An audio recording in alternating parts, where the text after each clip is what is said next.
Distinguished representative of Somalia. You have the floor, sir.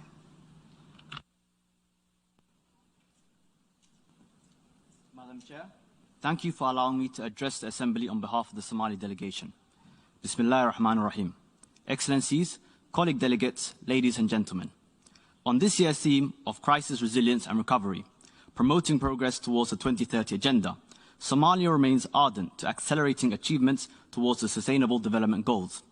With global signs of progress in technology, Somalia's stance to improve accessibility and affordability of digital services is at the core of the ICT agenda of the Second Committee. Similarly, the youth agenda represents a beacon of optimism, with estimates that over 70% of the country's youth are youth.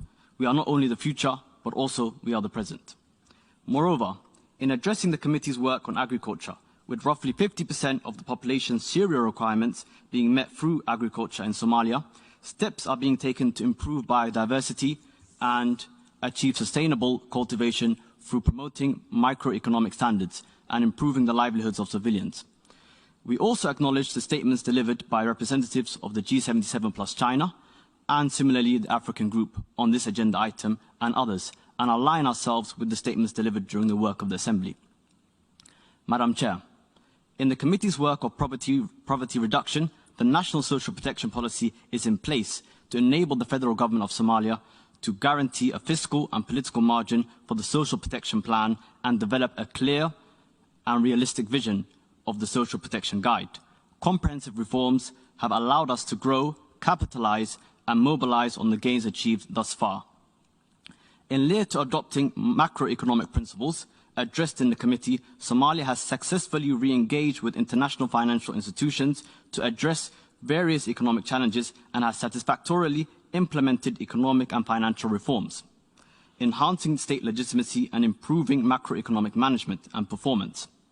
These reforms address some structural rigidities and institutional limitations, building a more diverse and competitive economy capable of taking advantage of emerging regional trade opportunities is the best route to broadening growth and mobilizing revenue in the medium to long term. Madam Chair, in climate change, the federal government of Somalia's priorities include the protection, conservation, and preservation of the environment against anything that may cause harm to natural biodiversity and the ecosystem. My country's National Development Plan, NDP 9, integrates climate change as a constraint to Pillar 2, improve security and rule of law, and Pillar 3, economic development, and places climate change and recurrent drought as a major cause of poverty.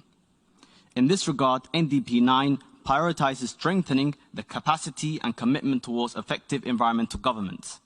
Pillar 3 of the NDP places climate change at the core of its priorities, particularly concerning traditional livestock and agricultural livelihoods, heavily reliant on the natural resource base.